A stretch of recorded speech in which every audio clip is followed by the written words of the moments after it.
ಪರಂ ಶಾಂತಿ ಬಾಪೂಜಿಯವರ YouTube ಚಾನಲ್ಗೆ ಸ್ವಾಗತ. ವಿಷಯ: ಆತ್ಮ ಉನ್ನತ ಆಯಾಮಕ್ಕೆ ಹೋಗಬಲ್ಲುದೆ.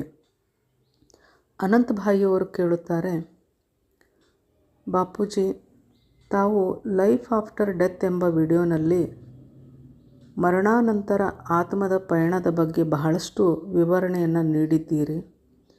ಆದರೆ ಇಂದಿನ ಪ್ರಶ್ನೆ ಎಂದರೆ, ಆತ್ಮ ಉನ್ನತ ಡೈಮೆನ್ಷನ್ಗೆ ಅಥವಾ ಆಯಾಮಕ್ಕೆ ಹೋಗಲು ಸಾಧ್ಯವಿದೆಯೇ ಎಂದು ಕೇಳಿದಾಗ ಬಾಪೂಜಿಯವರು ಈ ರೀತಿ ಹೇಳುತ್ತಾರೆ. ಬೇಹದ್ನ ಆತ್ಮರು ಜ್ಞಾನ ಮಾರ್ಗದಿಂದ ಜ್ಞಾನವನ್ನು ಅರಿತು ಹೈಯರ್ ಡೈಮೆನ್ಷನ್ಗೆ ಹೋಗಬಹುದು. ಭಕ್ತಿ ಮಾರ್ಗದಲ್ಲಿನ ಸಾಧಾರಣ ಆತ್ಮರು ಸ್ವರ್ಗದವರೆಗೆ ಹೋಗುತ್ತಾರೆ. ಅವರ ಕರ್ಮದ ಅನುಸಾರ ಸ್ವರ್ಗಕ್ಕೆ ಹೋಗಬಹುದು. ಅದಕ್ಕೂ ಮೇಲಿನ ಲೋಕಕ್ಕೆ ಆ ಆತ್ಮರು ಹೋಗಲಿಕ್ಕೆ ಸಾಧ್ಯವಾಗುವುದಿಲ್ಲ. ಮನುಷ್ಯ ಇಂದು ಕೂಡ ಜ್ಞಾನಿಯಾದರೆ, ಬೇಹದ್ನ ಪರಮ ಜ್ಞಾನ ಪಡೆದುಕೊಂಡರೆ ಮೇಲಿನ ಡೈಮೆನ್ಷನ್ವರೆಗೂ ಹೋಗಲಿಕ್ಕೆ ಸಾಧ್ಯವಿದೆ. ಆತ್ಮನ ಸ್ಥಿತಿ ಕರ್ಮಾತೀತವಾದಾಗ ಆತ್ಮ ಮೇಲಿನ ಡೈಮೆನ್ಷನ್ಗಳಿಗೆಲ್ಲ ಹೋಗಬಹುದು. ನಂತರ ನಿರಾಕಾರ ಸ್ಥಿತಿಗೆ ಬಂದಾಗ ಪರಂಧಾಮಕ್ಕೂ ಸಹ ಹೋಗಬಹುದು. ನಿರಾಕಾರಿ ಸ್ಥಿತಿಯು ಆತ್ಮನ ಹೈ ಲೆವೆಲ್ ಸ್ಟೇಜ್ ಆಗಿದೆ. ಈ ಸ್ಥಿತಿಯಲ್ಲಿ ಆತ್ಮ ತಾನು ಎಲ್ಲಿಗೆ ಹೋಗಬೇಕು ಎಂದು ಸಂಕಲ್ಪ ಮಾಡಿಕೊಳ್ಳುತ್ತದೋ ಅಲ್ಲಿಗೆ ಅದು ಹೋಗಿ ಸೇರುತ್ತದೆ. ನಿರಾಕಾರಿ ಸ್ಥಿತಿಯಲ್ಲಿ ಆತ್ಮ ಕರ್ಮಾತೀತ ಸ್ಥಿತಿಗೆ ಬಂದಿರುತ್ತದೆ. ಹೀಗಾಗಿ ಏನು ಅಂದುಕೊಂಡಿರುತ್ತದೋ ಅದೆಲ್ಲವೂ ಒಂದು ಸೆಕೆಂಡಿನಲ್ಲಿ ಆಗಿ ಹೋಗುತ್ತದೆ. ನಿರಾಕಾರಿಯಾಗಿ ಪರಂಧಾಮಕ್ಕೆ ಹೋದಾಗ ಅಲ್ಲಿ ಒಂದು ಕ್ಷಣ ಮಾತ್ರ ನಿಲ್ಲುತ್ತದೆ ಆತ್ಮ.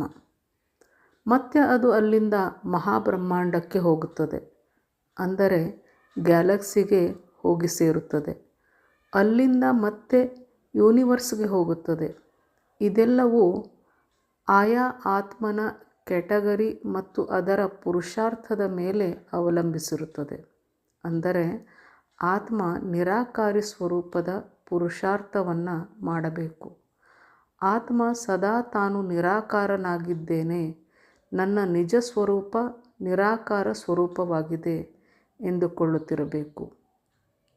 ಆತ್ಮನನ್ನು ಸದಾ ಅದರ ಅನಾದಿ ಸ್ವರೂಪ ನಿರಾಕಾರ ರೂಪದಲ್ಲಿ ನೋಡುತ್ತಿರಬೇಕು.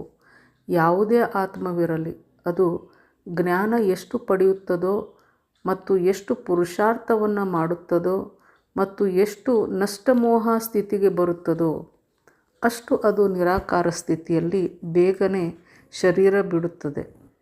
ಶರೀರದಲ್ಲಿ ಸ್ವಲ್ಪವೂ ಮೋಹ ಇಟ್ಟುಕೊಳ್ಳದೆ ತಕ್ಷಣ ಶರೀರ ಬಿಡುವಂತಹ ನಿರಾಕಾರಿ ಸ್ಥಿತಿಯ ಆತ್ಮ ನೇರವಾಗಿ ಪರಂಧಾಮವನ್ನು ಸೇರುತ್ತದೆ. ಮೇಲಿನ ಲೋಕಗಳಲ್ಲಿ ಅನೇಕ ಡೈಮೆನ್ಷನ್ಗಳಿವೆ. ಜ್ಞಾನ ಪಡೆದು ಧ್ಯಾನಿಗಳಾದಂತಹ ಆತ್ಮರು ಹೈಯರ್ ಡೈಮೆನ್ಷನ್ಗೆ ಹೋಗುತ್ತಾರೆ. ಇದು ಭಕ್ತಿ ಮಾರ್ಗದ ಆತ್ಮರಿಗೆ ಸಾಧ್ಯವಾಗುವುದಿಲ್ಲ. ಆ ಆತ್ಮರು ದೇಹ ಮತ್ತು ದೇಹ ಸಂಬಂಧದಲ್ಲಿ ಸಿಲುಕಿಕೊಂಡಿರುತ್ತಾರೆ.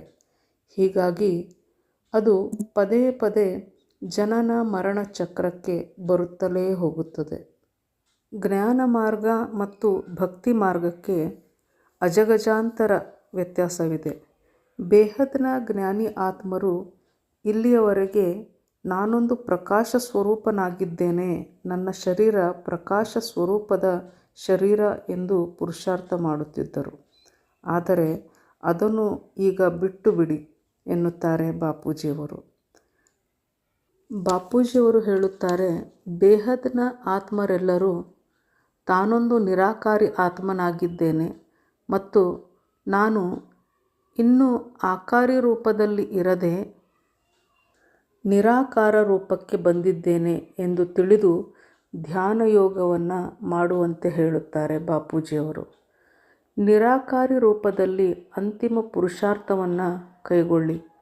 ನಿರಾಕಾರಿ ಸ್ಥಿತಿಯಲ್ಲಿ ಅಲ್ಮೈಟಿಯನ್ನು ಕನೆಕ್ಟ್ ಆಗಿ ಪರಂ ಶಾಂತಿಯನ್ನು ಎಲ್ಲೆಡೆ ಹರಡಿದರೆ ಎಲ್ಲೆಡೆ ವಾಯುಮಂಡಲ ಪರಂ ಶಾಂತಿಯಿಂದ ತುಂಬಿ ಹೋಗುತ್ತದೆ.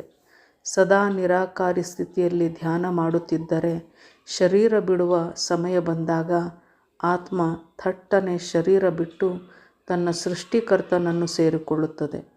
ಹೀಗಾಗಿ ಬೇಹದ್ನ ಆತ್ಮರೆಲ್ಲರೂ ತೀವ್ರಗತಿಯ ಪುರುಷಾರ್ಥವನ್ನು ಕೈಗೊಳ್ಳಿ, ಅಂದರೆ ಧ್ಯಾನ ಯೋಗದಲ್ಲಿ ಮುಳುಗಿ ಎಂದು ಬಾಪೂಜಿಯವರು ಹೇಳುತ್ತಾರೆ. ಪರಂ ಶಾಂತಿ. ಬೇಹದ್ ಕಿ ಪರಂ ಶಾಂತಿ.